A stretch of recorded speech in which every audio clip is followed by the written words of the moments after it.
Hello, I am Hallow. This is Beastieball. It is a volleyball creature collector. Fantastic little game, currently in early access, developed by Wishes Unlimited, which is the same team behind such games as Chicory and Colorful Tale, Wandersong, and Coin Crypt. Scheduled for full release in 2027 at the moment. It is a fantastic little game and a very fast-paced speedrun. But I can explain pretty much everything as I get into it. So let's get started.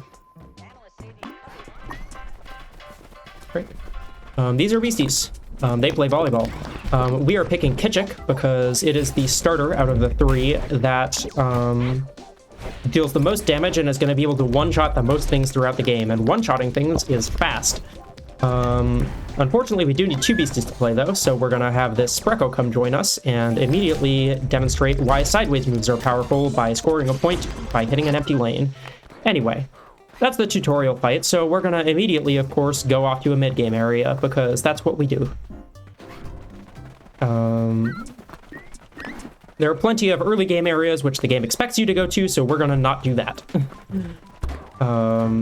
Because going to mid-game areas means we can get mid-game levels a lot quicker and a whole lot of mid-game items and access to more of the game. First thing we're going to do, however, is just dip up here to grab a campsite. Get a quick little death warp there. Just get close enough to activate the warp point and then leave. And now we're going to head off to Quartz Canyon and skip past this Guardian here by sending them up a wall. Guardians tend to block your path places, but they are very skippable in most cases, either by just jumping past them or just by forfeiting and losing. Anyway, this is Jack, who is skippable, but we're not going to skip. Jack will be a roadblock at a few different points in the game, but only really a roadblock here. The advantage of them being a roadblock is they have a special property where they don't give diminishing experience for each point you lose or win against them. And that means we're going to be able to get a lot of experience off them real quick, especially while we're lower level than them. Experience sort of peaks when you're around the same level as the opponent or like one level higher. So we're going to take this all the way up to level 16, where our Kitchik is going to metamorph into Ostraci, and we'll be able to get through this fight a lot quicker. And then further, in the future, be able to gain levels faster.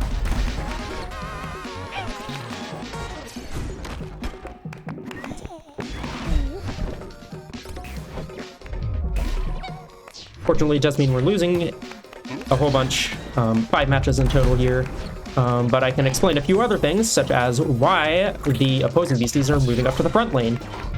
When you are in the front lane, you deal more damage. When you are in the back lane, you take less damage. You have higher defenses. And that's going to be very key later in the run, but also very much key early in the run. Positioning is super important. With regard to, making sure your beasties stay alive and the opposing beasties do not. Either way, here's our metamorph. We see Kitchik metamorphing into Ostraci, going to have much better stats, and overall just deal more damage and take less. A common theme among games like this. But metamorphing also gets us a full heal, so we're able to just go right back into the fight here. I'm going to follow this flowchart real quick. We're going to move Ostraci forward and then see what happens. We see the pep shot into Ostraci, so I'm going to click volley, refresh to heal Ostraci. We're going to be doing that a whole lot with our Spreco here. We see Sabertooth block there, which is 100% guaranteed to happen, but we can just shield Ostraci now. Shielding is useful because it applies the tough feeling, which means you take a quarter as much damage and also can't be knocked out from an attack if you have more than 1 stamina remaining. And we're exploiting some quirks of this particular fight's AI there to win real quick. We see Ostraci and Spreco become partners, which is the slower of the two relationship types, but still fine. Either way, now that we're past that roadblock, we can start clipping out of bounds and getting a whole bunch of items and work points later in the game. A bunch of these are money items. We're also going to grab in a moment an exercise video, a couple words that you will be hearing me say very frequently as they get us extra levels later, at whatever time we want them. And those levels will very much be important later for getting some knockouts. Tight little jump there to throw a ball at that lever, skipping a little bit of a puzzle, or half of a puzzle, and thus letting us get into GeoCity, which is again a mid-game area. You are by no means expected to be here within 5 minutes of the start of your playthrough, and you're definitely not expected to be up here within 5 minutes of the start of your playthrough, but thanks to that tree having some fun geometry, we can get up there. Anyway, here's Jack 2. We're going to lose once here, but then come back later. And the reason for that will become very apparent once we pick up an item in about 3 minutes. In the meantime, we are required to get into this fight to actually get back off this screen from the bottom, which we want to do. And thus we will lose that real quick. But in the meantime, we're going to go grab a whole bunch more warp points, and as well as an exercise video there. Most zip stations, such as the one in mainframe there that we just dipped into and then immediately left, and rail houses will unlock the warp point as soon as you enter the screen. Some others, such as the one in Domain Park, which we just walked to, and campsites, as we've seen, require you to go somewhat close to them before they actually activate. But either way, unlocking warp points, believe it or not, gets us more fast travel, which is good. Here's another example of one that we just need to be on the same screen as, and that is Begonia. We are just going to immediately walk straight back out of town and go get a campsite, which we'll return to later. A whole lot of this is just basic, like, slight overworld optimizations to save bits and pieces of time here and there that we've developed over the past year and a bit of this game being out. So it's all very particular, and there's a reason we do things in the order we do them. Anyway, I'm just gonna walk slightly up there to get that campsite, and then warp back out to Begonia. Here's that item I mentioned earlier. It's gonna be up here. And that is the athletic spray, which is going to double all of our experience gained for 5 minutes of overworld time, which we are going to abuse the heck out of. In the meantime, though, we're not going to use it quite yet, because we still have some more places to go and more items to grab and more guardians to skip. Interacting with that rope makes them stop chasing us, which is super nice. Get that campsite. We're going to be back to fight Jean later. Make sure I don't run into this skibble, and then dash over this way so we can grab another exercise video and get out of these mines in order to get to our first ranked coach fight.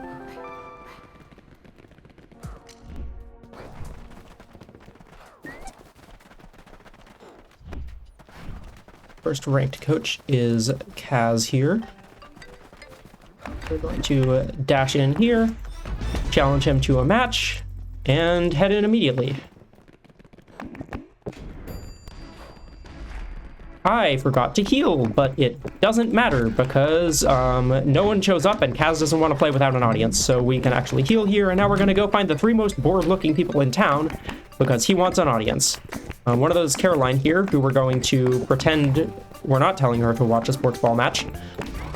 Second one of which is Ida here, who we're going to beat in a Beastieball match very handily because we are significantly higher level than her. This is going to be a common theme among most fights until near the end of the run.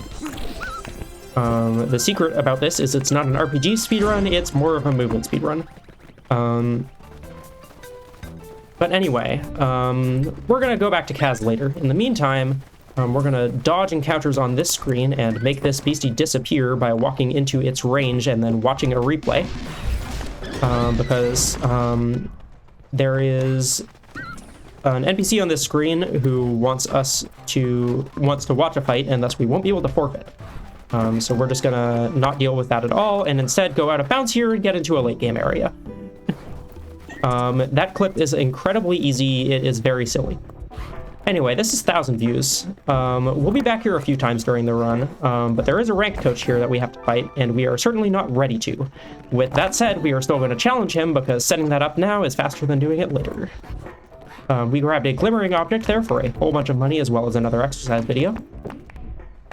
And now we're going to watch this match between Dominic, who is the last ranked coach that we're going to fight, and Valerie, who is like the reigning champion of the Beastieball League 7 times over. So we're going to see them later. We're going to challenge Dominic now, just again, because we're walking past him and might as well. But in the meantime, we have a few items to sell to get some money. And now we're going to warp out to Domain Park, use that athletic spray, and start losing. Once again, losing is fast. We're going to lose a few times to Jack here.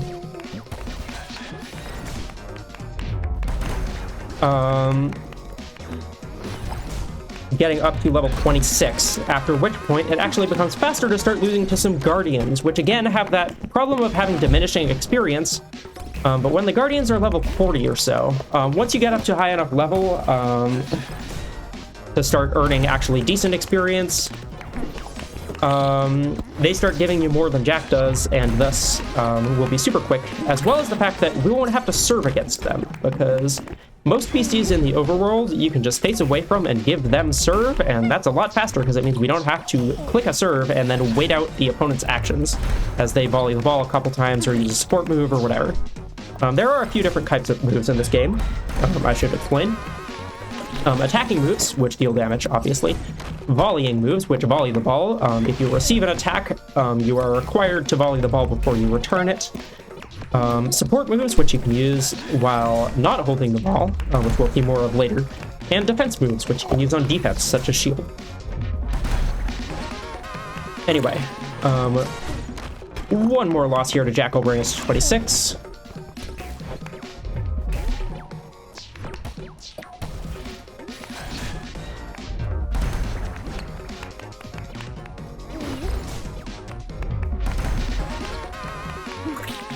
Alright, and now we can start losing to other things. Being a slightly higher level going into losing to some of these beasties means that we're going to get more experience off of them, which is important because, again, that experience diminishes, and if we've already lost a couple of times to them, it won't be quite as good. Anyway, we're going to warp back out to 1,000 views here, and now go through a late game area backwards, thus skipping basically all of the puzzles, and losing to stuff. First up is this Magpie here, who we're going to lose to twice to sort of get our level up to closer to par so that all of the future fights get us more experience.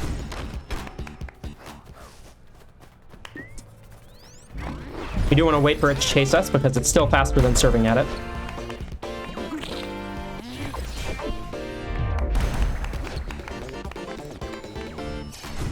And now we're off to the races. Getting stuck on some trees there as we go to lose to this Blue Mask.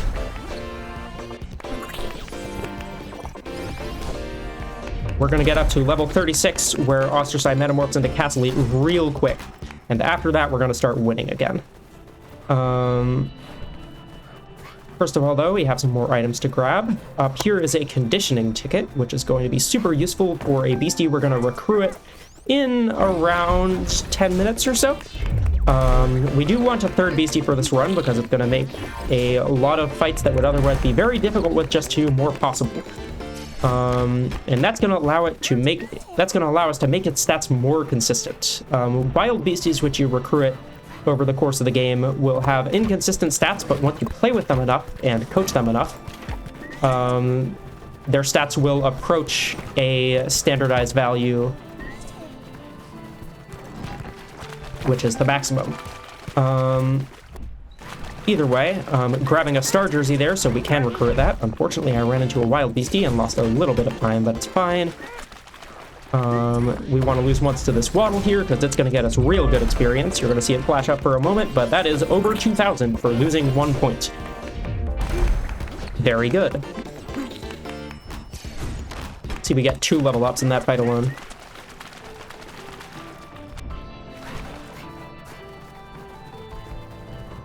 Either way, almost done with this little grind section. Do a little bit more movement here. And 4 more losses to go. First one's to this opposer.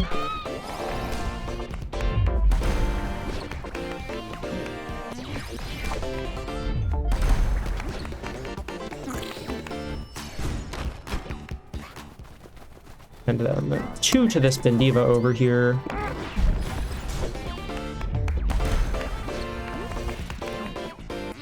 If you hear me clapping a lot, it's me hitting the skip cutscene button, probably far more than I need to. Bad habit from a long past time where you could skip battle animations for like a week after the game releasing. And I never got over it. Either way, we're gonna get real close to level 36 here, but not quite there. And that's because we have 1 more fight to lose, and we're going to work back out to Domain Park here, and it is not going to be against Jack. We're actually going to do another skip by jumping on a different tree here, and then on a rock, and then on another tree, to hit a loading zone, before Jack can get to us with the cutscene trigger. And our last loss here is to this Magpie on the bridge, and Ostracize is going to metamorph into Castle. In under 15 minutes, we have our starter fully metamorphed.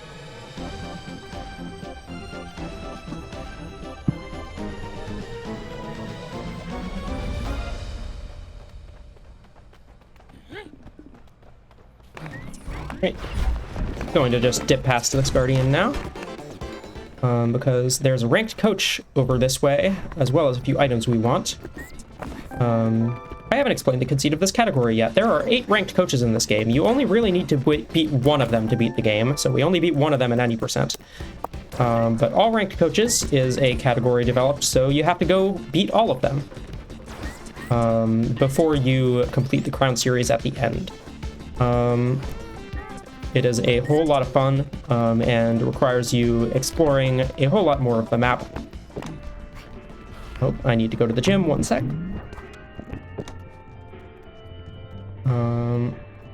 Here you see me going to the gym. I am giving Castlete a bunch of body power there, so that I can take on these high schoolers far more effectively and one-shot all of their beasties, or most of their beasties. I can win every point on serve if I don't mess up.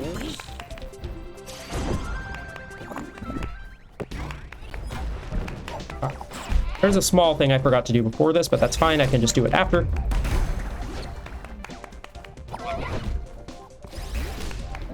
It'll be fine. I'm gonna lose a little bit of time on map menuing, but that's fine.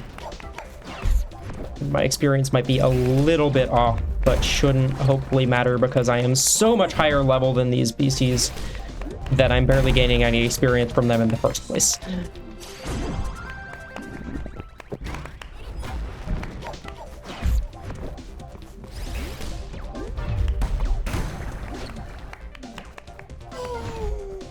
Should hopefully be absolutely fine. There we go.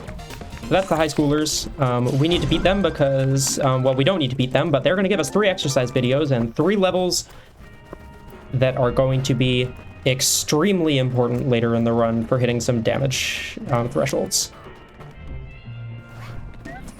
Heading down south here toward Calico Beach and the southern part of the map, which we haven't really visited at all yet.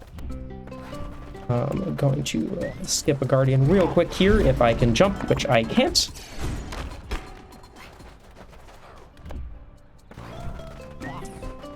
Jump off a cliff and go over here. We've actually unlocked a warp point on this screen, which we'll be back to in a bit. But first of all, I'm grabbing these spa salts, which are going to allow us to change Castlete's trait in a bit. Anyway, here's the thing. First of the 2 things I forgot to do, which is beat Reese here. There are 2 quest lines in this game that you have to complete in order to challenge the Crown Series. First of which is beating enough ranked coaches. Second of which is visiting these mushroom colonies so we can get a platinum sponsor from the Beastie Research Society. And in the meantime, we see Sprecko metamorphing into Illigus, which I will explain more as to why we have chosen Illigus specifically out of the 3 possibilities for a Sprecko metamorph later. But either way, that is the first of the 3 mushroom colonies we need to visit. We will be seeing 2 more fairly soon. In the meantime, I have to also go beat Gene in Jasper Mines. Once again, I am very high level compared to the team he is running here of a few local wild beasties. So we are going to win real quick, but he's going to give us an item that I need not very long from now. So we're going to head back down to Kokeligo Beach here and buy a boat or a boat rental. So we can cross the sea and get to finally the first ranked coach we're actually going to fight. Unfortunately, there was a wild beastie in the worst possible spot, and I was unable to avoid it. We're going to head down here to Chartreuse Island and take on Sun Tzu in a bit. First, we need to beat this Guardian in front of the dock. We get unlucky with who Gary decides to sting there, so it's going to be a little bit slow, but that's fine. We will make do.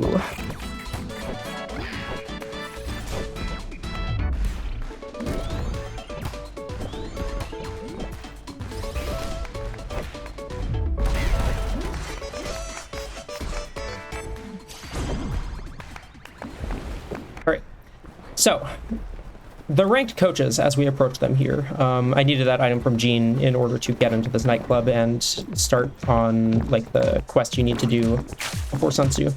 The ranked coaches usually have some amount of things you need to do before you challenge them, often involving beating a few other coaches. In this case, we have Sharon here. In most cases, those fights before the ranked coach will scale significantly upon beating other ranked coaches. So we are going to, in most cases, this one accepted, in most cases, just get a whole lot of ranked coach fights ready and then do them all in a row. But Sun Tzu doesn't scale other ranked coaches significantly enough that we need to wait to do him, so we're doing him now. And he's actually harder later. We use the Spa Salt there, very briefly, to change Casual's trait to Overwork, which is going to make us do 20% more damage in exchange for 15 stamina every time we attack, 15 out of 100. Which sounds like a very steep cost, and that's because it is, but when you're one-shotting everything on the opponent's team, that begins to not matter quite so much. For most of the mid-game, we are not going to not knock things out on serve for until pretty much like the end of the run. Anyway. We are now going to head off to the other 2 mushroom colonies we need to visit, after we answer this phone call from Riley real quick. The first of which is on this island here, and we're going to do a little bit of a fetch quest here with regard to this giant beastie who is currently beached, in order to get them to move, because there is a ranked coach past them that we want them to move for. There is technically a way to skip them, but it is slower than actually just doing the quest. So, going to grab this warp point real quick, warp up to Kokeligo Beach, and talk to Walter here, who is going to get us another item, and we're also going to buy a jersey pack from him, which will, again, help with the consistency of the stats of the beastie we're going to recruit in just a few minutes now. In the meantime, though, we have one more fetch quest item to obtain and another ranked coach to challenge for later. And that's over in Beryl, another very early game town, which we just have not visited yet because it's easier to come here backward. We'll warp out to the rail house to save a little bit of overworld travel here as we go talk to Riven and challenge her. But we'll be back later. First of all, we're going to go to the other mushroom colony, which we haven't visited yet, saving a little bit of map movement by doing it now rather than at any other point in the run. And once again, we are going to use a replay to make them disappear once we're inside their zone. They won't respawn until we leave again, because our last safe position is wherever we just watched that replay. This will be very relevant soon. Not too soon, but fairly soon. When you watch a replay, it automatically sets your last safe position to wherever you are, and if that's inside a Guardian's range, they disappear. Again, until you leave their range. But either way, that's all of those. And now, I'm going to work back out, and we're going to go take on our second ranked coach, which is Marcy. Silos spawn, that's rare. Marcy, we very specifically want to do now because we can one-shot her beasties now and can't later. And one-shotting is good. We have a very particular order which we do all of these in so that we can get those one-shots. If you go out of this order, it becomes significantly more difficult and slower.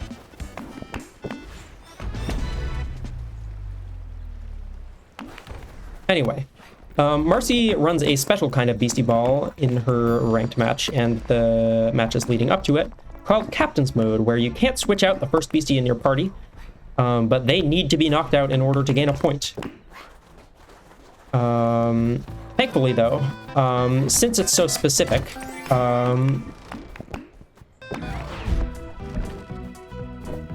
we actually don't have to win more than 1 point against some of these early fights, which is going to make it real quick to get ready for the ranked coach match here. Unfortunately, we won't be able to knock out this particular Zyphosaur here on serve, but it's fine because for the first time, we are going to block. Blocking means your beasties take less damage and also get an easy receive, which means you don't have to volley in order to return the ball, and that's going to save us a couple actions because otherwise we would have to volley. Anyway, we get a full heal there, so despite the fact that our Cathlete just drained itself with Overwork, we are going to be able to face Marcy right now. She is going to first use Mighty Yell, which makes this monthly noisy and thus redirects all attacks to it. So we're going to knock it out first, which doesn't get us a point. But once it's off the field, we can just hit the Tort Anchor twice and win.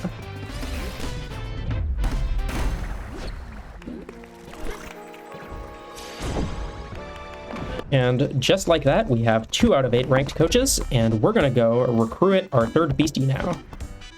We're going to use an attract spray, so it shows up at the highest possible level. And here we are. There's some fruit bolts here. Marlon, stop calling me. I need to give them serve, because that'll make this recruit slightly faster. Each beastie in the game has a unique recruit condition. The one for fruit bolts, which is the beastie we're going to pick up here, is heal 5 times, and Ilias has a couple moves in Refresh and Clear Field, which are very good at completing that condition quickly. So we now have a Fruit Pulse. We're going to use that Star Jersey and use that Jersey Patch to make its stats better. And immediately edit its moves. We're going to give it Careful Shot and Refresh. Warp up to Begonia again. Heal real quick and finish up the Platinum Sponsor quest line real quick, as well as go to the gym.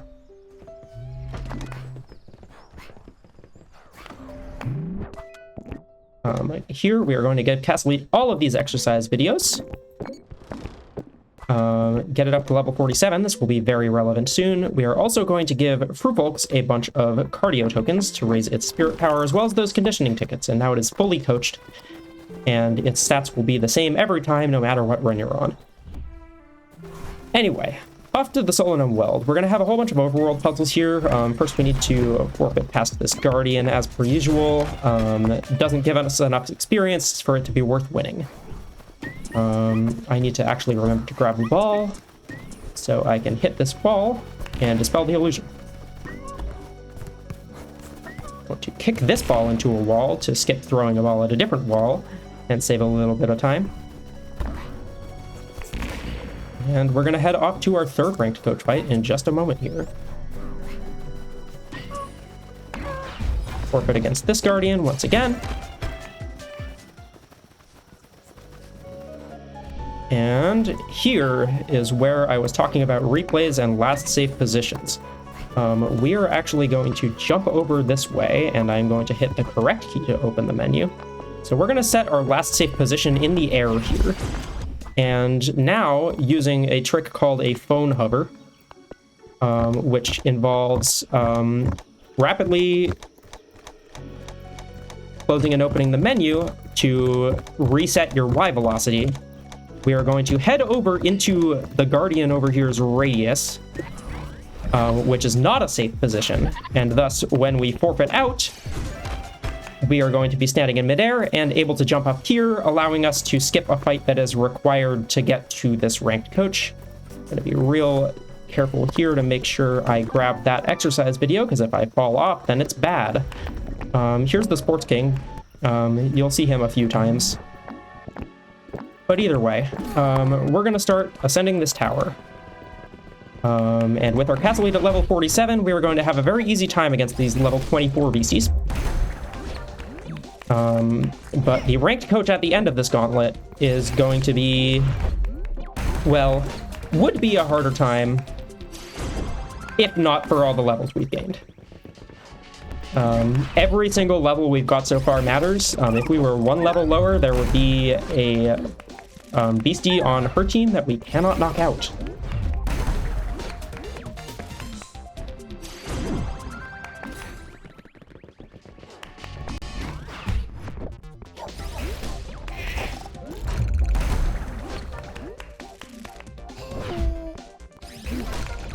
I haven't explained why launch is so important in Castle Elite yet. Launch is a very strong serving move. It can only be used from the back row, but it deals a whole lot of damage and shifts you to the front row, which means you're able to click block and able to deal more damage on the next turn. Anyway, we're going to get a full heal here before the match with Callisto, because we beat the gauntlet.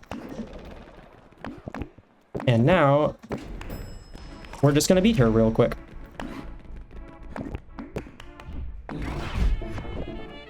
So, we can't knock out this Whisper because it has an ability called Intangible, which means it doesn't take any damage from body attacks, but that doesn't matter because with all of those levels we gained, we deal exactly 101 damage to this Conjurer and just barely knock it out, and thus never need to hit the thing that won't take damage. And that is 3 ranked coaches. We're going to head immediately to our 4th ranked coach after a little cutscene, which has a fight attached to it, which we thankfully don't have to do. I'm going to put Proofolks in the front here and actually click the correct buttons to start getting ready for the 4th ranked coach. Proofolks is actually able to knock out some beasties here that our Castle Elite would not be able to because their body defense is very high, whereas their spirit defense is not. There are 3 attacking types in this game. We've only really worried about body most of the time, but each beastie has a stat for both power and defense in all 3 of body, spirit, and mind. Castle Elite is very body focused, Proofolks is very spirit focused. Illigus is very mind focused, but we're not worrying about that because we don't need it to deal damage. We need it for its supportive capabilities.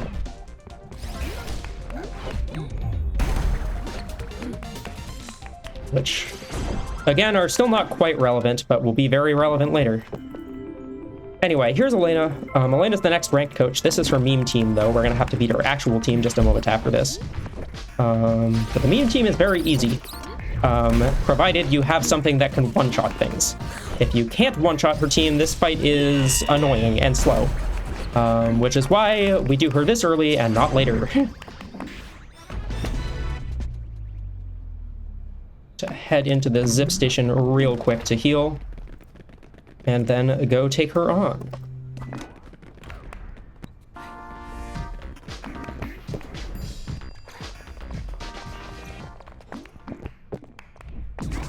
So, we aren't actually going to quite knock out her Grisada Moxie here, but that's fine. Since we're in the front row, we can block Breezy here, and if the Castle Elite gets attacked, which it doesn't, we would be able to return without volleying. But we do need the Castle Elite to attack here, so we are just going to volley real quick. Anyway, we one-shot everything else, though, so still a very easy ranked coach fight. Just takes 4 attacks rather than 3. Either way, now with 4 ranked coaches beaten, we are actually rank 100, so we can go register for the Crown Series, and we are going to do that. Despite the fact that we can't beat the Crown Series yet, because again, we have not beaten every ranked coach, and as a requirement for the category, we need to beat every ranked coach before we do enter the Crown Series proper. We can still register and do all of the fights leading up to it, which is important because those will scale significantly if we do more ranked coaches before them. Just grabbing that warp point real quick here, and then heading over this way to take on Reese. There's a whole bunch of plot going on here, which I will not bother explaining. Play this game, it's fantastic. Once again, going to block here to get an easy receive. And get unlucky once again, so I'm actually wasting time by blocking because I don't know who's going to attack. Or who's going to be attacked. Either way, we one-shot both of these other beasties, so it's fine. So, I now get to explain why we have picked specifically Iligus as our Spreco metamorph of choice, and that is traps. Iligus has a trait called Trapper, which after every offensive turn sets a trap or an entry hazard on the opposing side of the field, and that means whenever a beastie tags in, they take 8 damage per layer of trap that's set up, and the traps take down by 1. It also has a move called Lay Trap, which sets up 2 layers of traps. That's a support move. Very useful, and we are going to use it right here in order to deal a bunch more damage to things as they switch in here. And that's going to allow us to just ever so slightly get the KO on both this Beald and this Bindiva. We have 2 layers of traps up right now, so that's 16 damage, and the Beald, if it switches in, takes 16 on the switch, and 88 from the attack, which is more than 100. So, that's all set now. We have more stuff to do, though. And that is beat a few more ranked coaches. First of those is going to be Riven, who, once again, we set up way earlier, just for ease of movement, and we're going to one-shot her entire team. We're going to once again see that wonderful little 101 number, which is just enough to wipe a beastie out.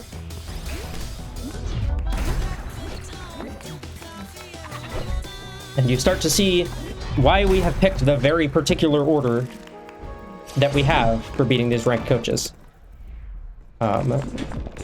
We have another silly little fight here to do with Sports King, as he has some suggestions for how to make the game of Beastieball more exciting, and they suck. This one is tennis mode, which means there are no volleys. It's awful. We hate it. We're gonna just... We know exactly what's gonna happen every time here, so we can just switch Castle in there after they get cycloned out in order to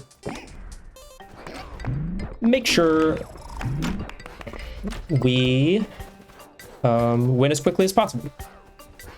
Anyway, here we're gonna finally find the third board person to go watch Kaz's match, and after 30 minutes of him waiting, we are ready to challenge him, and we are going to, unfortunately for him, wipe the floor with him.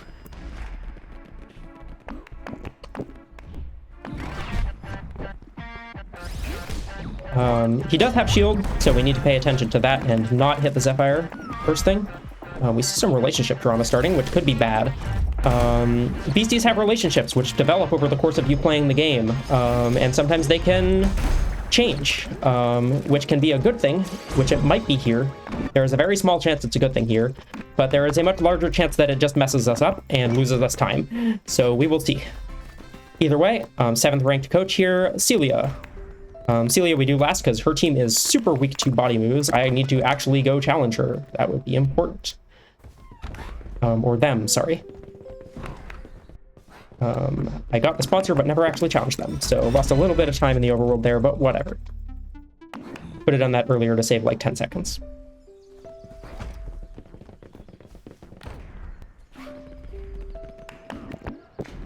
But either way, again, their team is very weak to body moves, specifically everything in the bottom row here, so we are just going to win with 3 launches. Alright, I don't know what drama you have going on, but I would like it to not cause issues, please. It may cause issues. I am not excited for the potential of it causing issues. I'm actually going to buy some healing items real quick in case it does cause issues. Seeing as I'm in a place where I can do that. That'll probably be enough for the rest of the run, so I won't need to do that again. But either way, we're not going to beat the 8th ranked coach yet. We are instead going to do the last fight that's required before the Crown Series. And for that, I am going to change up Iligas's moves. We are going to use Stinger and Shield instead of Lay Trap and Careless Shot because we have to fight a Rowdy Beastie. Rowdy Beasties have a whole lot of stamina, but you only have to win 1 point against them. But unfortunately, they redirect all attacks to themselves, which means you can't do anything with sideways moves. Instead, what we're going to do is apply the Weepy feeling to them. Weepy is a bit of a physical ailment, where a beastie is basically holding back tears physically, be that by way of like being a little emotional or otherwise someone is cutting onions or whatever. We're going to lose points real quick because despite the fact that we only need to win 1, this beastie needs to win 3. And that's very helpful because it means we can lose points and gain more experience.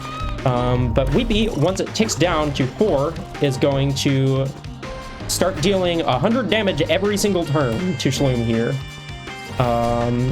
And 100 damage twice is a lot of damage. Okay, Castle 8 is tired. I don't defend here. Castle 8 is more likely to be hit. Fruit Bolts is hit. Okay, I'm actually just going to free ball here. Because that is the fastest way to win this fight. Because again, we have 100 passive damage coming out here. And I know who's getting attacked. So we can free ball again and win with 1 damage.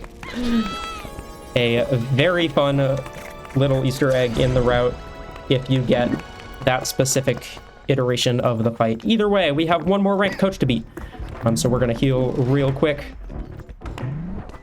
Head to the gym here and finally give Castle 8 1 more exercise video and also go gain a little more experience because I think I do need to be level... Do I need to be level 53 here? I might be fine at 52. Let's find out. I'm going to make a safety save.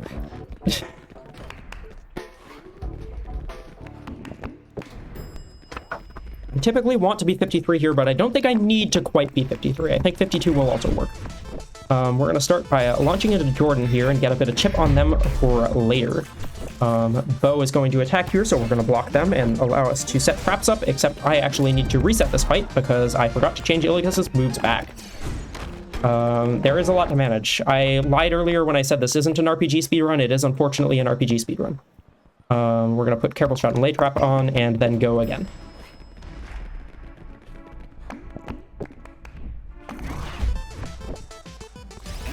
Do exactly the same thing here, except this time we're going to be able to set up all of our layers of traps and thus have 32 damage waiting for whoever decides to switch in here, which is going to be, in the back row, that Supalero, which has very good body defense, but not quite enough to survive this absolutely massive hit coming its way after the traps. We see a little more relationship drama happening, which could be bad or it could be absolutely fine. Either way, Serena comes in here. Castle 8 is super low, so they're going to take the hit here, so we're just going to shield. And once again, automatically survive whatever's coming our way, and hit back hard. Now you might notice, because of Overwork, Castle 8 is actually going to go down here after this attack, but that's fine. We deal a whole bunch of damage to Bo here. We know that the AI is going to attack Castle 8 here, so we can tag Fruit Bolts in here. And now Iligas in here, as the AI will go for the point that it sees, and that means we can move Fruit Bolts forward and deal just enough damage to knock out Jordan here as they move forward to try and take this attack. That was knife's edge.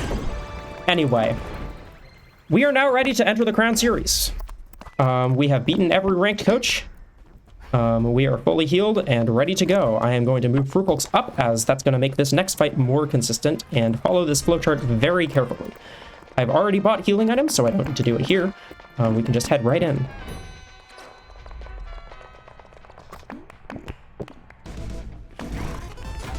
Right. This is Marlon. Marlon was sort of our mentor at the beginning. Anyway, we see Bluey switch in. Okay, that is the most likely. I don't defend here.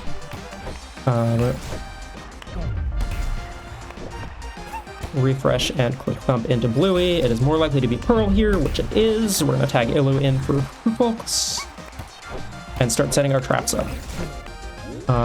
Okay, Illu is at 45, so we're going to refresh, lay trap, and thump into Pearl. Goldie is going to switch in here, and we have just enough experience to knock out Goldie there. If we had not hit level 54, that would have been a very significant issue. Anyway, we're now going to move Castle to the side because we know that the AI is going to go for Illigus here, and that means we can stack up, and when you're stacked up, you actually gain the defense bonus of the back row, despite being in the front. And that means Cathlete's able to take that hit for Illigus, and we can just win the fight. Relationship drama is actually put on hold for the Crown Series, which is at once kind of a good thing and kind of a bad thing, because it means we don't unfortunately get rivals, which is a little bit faster for this upcoming fight here. But we're going to put Illigus back in the front and take on Barnes.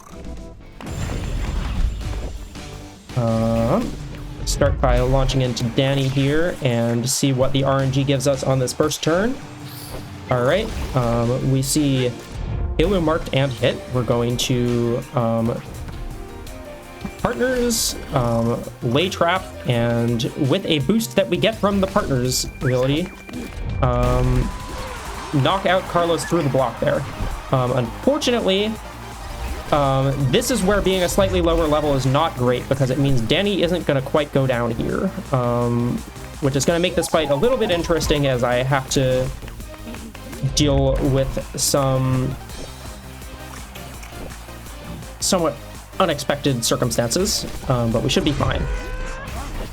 As Cathlete has shield, and shield is going to do a whole lot of good for us. As once again, we survive with at least 1 HP, and refresh gets us 15 HP, which means we can just knock out Fernando here. And there we go. That's Barnes.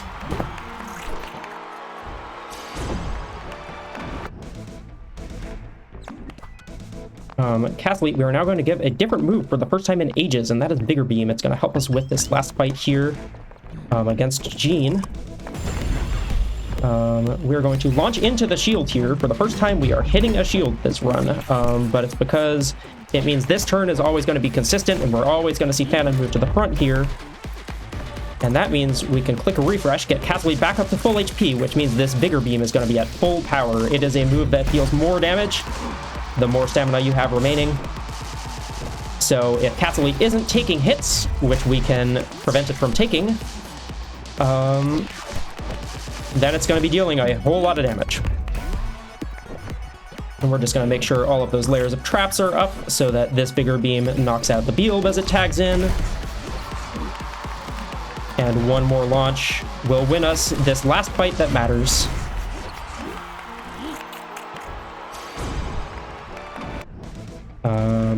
There is, of course, one more fight in the game, but this one you do not have to win, so we are not going to win it. We are going to click free ball at Styles here, and hopefully our Foo Folks has bad enough body defense that this will knock it out. But we may take like 149. No, we take 156. Let's go. We got the fast version. This is going to be a world record by some amount of time. We have to quickly skip a lot of cutscenes and lose this match as quickly as possible, as all our friends from along the way come and say how much the league sucks. I think this is world record at least. It might actually be very slightly short. I don't remember. It's definitely world record on the new patch because I've only done 2 runs on this patch. But either way, whole bunch of points to lose.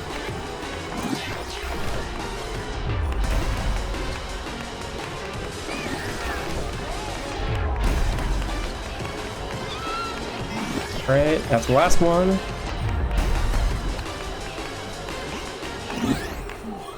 And time is as soon as we go out here and talk to Riley. 46-41. I need to go check what my current world record is, because I don't remember if it's a 48 or a 46 something. This might be just very slightly short, comically enough. But I might also be thinking of my Chicory PB, which is very slightly higher than this. Oh, well, my world record was 47:38. Okay, we're absolutely chilling then. That's world record by like a minute. With commentary. Not bad. So if you're watching this from a games committee, this was my, like, second run of the category, on the new patch, but, hopefully you've enjoyed, and thanks for your consideration. This run went incredibly well, but the estimate's gonna be somewhere in the range of an hour, just in case stuff doesn't go well, because I did a run before this, which didn't go great. It may be more like 55 minutes. I'm gonna do a whole bunch more runs, but,